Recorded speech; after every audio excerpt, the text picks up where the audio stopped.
آج میں نے ارادہ کیا کہ لیلۃ القدر کے حوالے سے کچھ باتیں آج کر لی جائیں تو بہتر ہے۔ قرآن مجید میں اللہ تعالیٰ کا ارشاد ہے انا انزلناہ فی لیلۃ القدر وما ادراک ما لیلۃ القدر، ہم نے اس قرآن کو لیلۃ القدر میں نازل کیا، تمہیں کیا پتا کہ یہ کون سی رات ہے؟ لیلۃ القدر خیر من الف شہر، یہ رات 1000 مہینوں سے بہتر ہے۔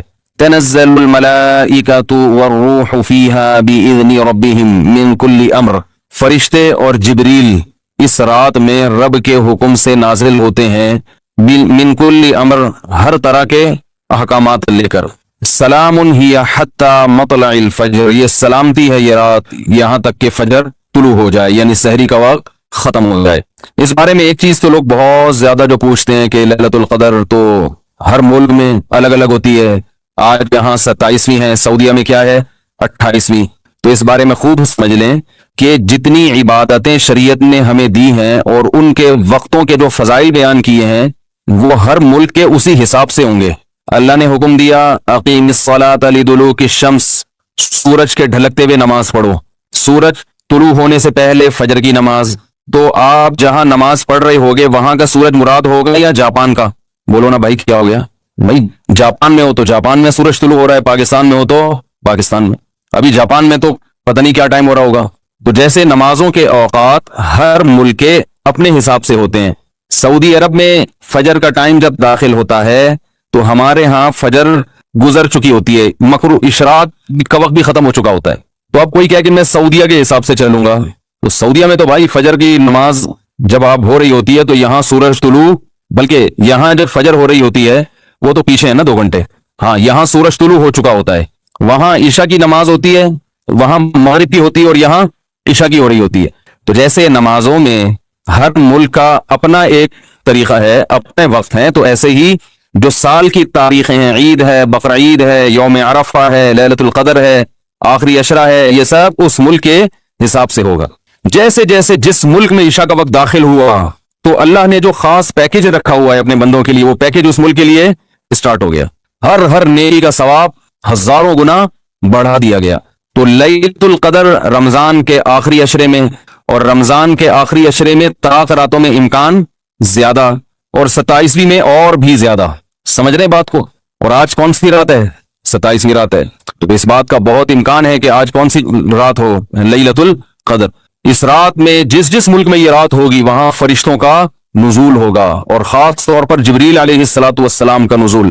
جیسے پیغمبروں میں سب سے افضل پیغمبر محمد صلی اللہ علیہ وسلم ہے، تو فرشتوں میں سب سے افضل فرشتے کون سے ہیں؟ جبریل، جن کو اللہ نے روح الامین قرار دیا، مقدس روح۔ روح کیوں کہا؟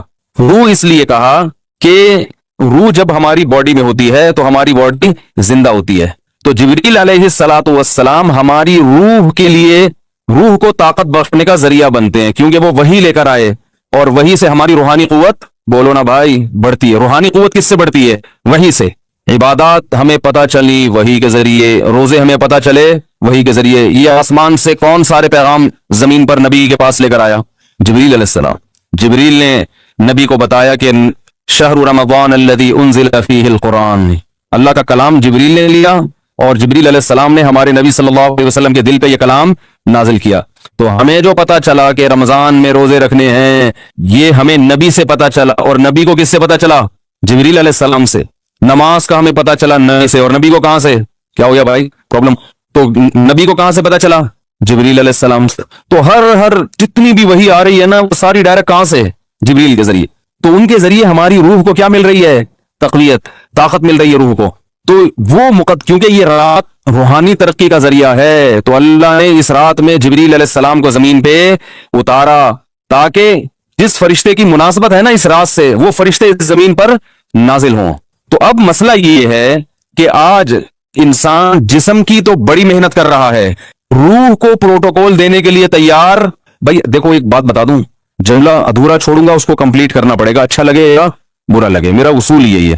تو میں بول رکوں تو ایک دم آگے کمپلیٹ کر دیں جملہ، مجھے ایک اندازہ تو ہونا کہ دماغ حاضر بھی ہے، سن رہے ہیں، ٹھیک ہے نا؟ تو ہر ایک کا اخبل طریقہ ہوتا ہے نا بیان کا، ہمارا یہی طریقہ ہے بیان کا، جملہ مکمل چھوڑوں آپ نے کمپلیٹ کرنا ہے اس کو، مجھے احساس رہتا ہے کہ ماشاءاللہ غور سے سن رہے ہیں۔ تو یہ اللہ نے ہمیں راتیں کیوں دی؟ اللہ نے ہمیں رمضان کیوں دیا, تراویح کیوں دی, تہجد کیوں دی؟ غیر مسلموں کے پاس یہ چیزیں ہیں نہیں ہیں. وہ صبح اٹھیں گے, جاگنگ کریں گے, روح کے لیے, باڈی کے لیے. یہ بڑے ہالی ووڈ اور بالی ووڈ کے ایکٹروں کا بڑا سننے میں آتا ہے کہ باڈی کی فٹنس کا, فزیکل فٹنس کا بڑا خیال کرتے ہیں, صبح صبح اٹھتے ہیں, جاگنگ کرتے ہیں. ہم پوتیوں کی طرح معذرت کے ساتھ ہماری قوم صبح صبح اٹھتے ہی نہیں ہے. یہ جو ریز آ رہی ہیں نا, ریز, ہماری آواز ان ریز کی پشت پہ سوار ہو کر دنیا تک پہنچ رہی ہے. اچھا اچھا اچھا, تو چارجنگ ختم ہو گئی تھی کیا؟ تو میں یہ عرض کر رہا تھا کہ فنکار اداکار لوگ اپنی فٹنس کا بہت زیادہ خیال کرتے ہیں. آج کل ہر آدمی اگر کرتا ہے تو اپنی باڈی کی فٹنس کا تو خیال کرتا ہے. صبح صبح اٹھ کے جاگنگ کریں گے, ڈائٹنگ, یہ نہیں کہ پراٹھے کھا رہے ہیں آلو کے, تمیز سے کھائیں گے, 1 گلاس دودھ, پھر 2 انڈے ہاف بوائل, ٹھیک ہے نا, پروٹین لینے ہیں, پھر جو ہوتے ہیں نا ڈائٹ جن لوگوں کی. تو باڈی کی محنت تو آج کی جا رہی ہے, روح کو طاقت دینے کی کوشش نہیں کی جا رہی. حالانکہ انسان روح اور جسم دونوں کا مجموعہ ہے. بھائی ایک دفعہ اس کو لگا دیں, جو بار بار آپ اٹھ رہے بیٹھ رہے ہیں نا, میرا بڑا دماغ خراب ہو رہا ہے اس سے, یا تو اس کو بند کر دیں, کوئی ضروری نہیں ہے, ریکارڈ کر لیں ویسے ہی. اس سے جو ہے نا بہت زیادہ ڈسٹربنس ہوتی ہے. ہو گیا تو ٹھیک ہے, نہیں تو وہ دوسرا کیمرہ لا کے ریکارڈ کر دیں, اس کو بند کر دیں. تو کیا کہہ رہا تھا میں, سیٹنگ, اپنی سیٹنگ اب ادھر سے سیٹ کریں اس کو, وہاں سے تو ہو گئی, اب ادھر سے پانا لا کے نا میری اپنی سیٹنگ کو بھی سیٹ کر. کیا کہہ رہا تھا میں؟ تو روح جو ہے نا, دیکھو انسان جو ہے نا, انسان کو جانوروں پر قیاس نہیں کیا جا سکتا. اچھا جانور کسے کہتے ہیں؟ جو صحت مند ہو. اچھی بکری تو دودھ زیادہ دیتی ہو, اچھی بھینس دودھ زیادہ دیتی ہو, اچھی گائے دودھ زیادہ دیتی ہو, اچھا بیل زیادہ ہل چلا لیتا ہو, ایسا ہی ہے نا. اچھا گدھا ویٹ زیادہ اٹھا لیتا ہو. تو اچھا انسان جو ویٹ زیادہ اٹھا لیتا ہو, تو اس میں اور گدھے میں کوئی فرق ہوا پھر؟ بھائی آج اچھا انسان ہو سکے اتنا ویٹ اٹھایا ہوا, تو اٹھا سکتے ہو کر نہیں بھائی, ہم تو نہیں اٹھا سکتے. بھائی آپ بہت اچھے, میں کیا ہوں, میں گندا ہو گیا, یہی مطلب ہوا نا. تو انسان کو اگر صرف جسمانی اور مادی اعتبار سے فضیلت دی جائے تو پھر انسان کی کوئی فضیلت نہیں ہے, کیونکہ مادی اعتبار سے انسان سے زیادہ صحت مند بہت سے جانور ہوتے ہیں. چیتے کی سپیڈ زیادہ ہے یا آپ کی؟ تو بھاگنے میں چیتا اچھا ہے یا آپ؟ چیتا اچھا ہے. جبڑا جو پھاڑنے کی طاقت ہے وہ شیر کی اچھی ہے یا آپ کی؟ شیر کی اچھی ہے. تو پکڑ کے اعتبار سے آپ سے اچھا کون ہے؟ شیر ہے. قرآن کے الفاظ دیکھو, کلا انا خلقناہم مما یعلمون. اللہ فرماتے ہیں ہرگز یہ انسان اپنے آپ کو فضیلت والا نہ سمجھے, اس لیے کہ ہم نے اس انسان کو جس چیز سے پیدا کیا ہم جانتے ہیں. پانی کے غلیظ قطرے سے بنایا, تو یہ کوئی قابل فضیلت چیز نہیں ہے. تمہارا تو میٹیریل ہی گندا ہے جس سے تمہیں بنایا گیا. گندا میٹیریل, پیٹ میں ہر وقت گند, اور مرنے کے بعد بھی گند. ایک پتلی سی لیئر چڑھا دی اللہ تعالیٰ نے اسکن کی, کھال کی, جس سے انسان کی گندگی چھوٹ جاتی ہے. بنایا کس سے؟ غلیظ ناپاک پانی, جو باڈی سے نکل جائے تو غسل فرض ہو جاتا ہے, کپڑوں پہ لگ جائے تو دھوئے بغیر نماز نہیں ہوتی, اتنا گندا. اور جب ماں کے رحم میں وہ بننا شروع ہوتا ہے تو اتنا بدبودار گوشت کہ اگر وہ دنیا میں آ جائے تو لوگ ناک دبا کے بھاگ جائیں وہاں سے, اتنا گندا. اور جب دنیا میں آتا ہے تو اندر بھی سب کیا بھرا ہوا ہے؟ بولو نا بھائی, گند. ناک جتنے سوراخ ہے نا انسان کے, کسی ایک سوراخ سے بھی کوئی مشک و عنبر کی خوشبو نہیں آتی. کان سے کیا نکلتا ہے؟ کوئی عود کی خوشبو نکلتی ہے کان سے.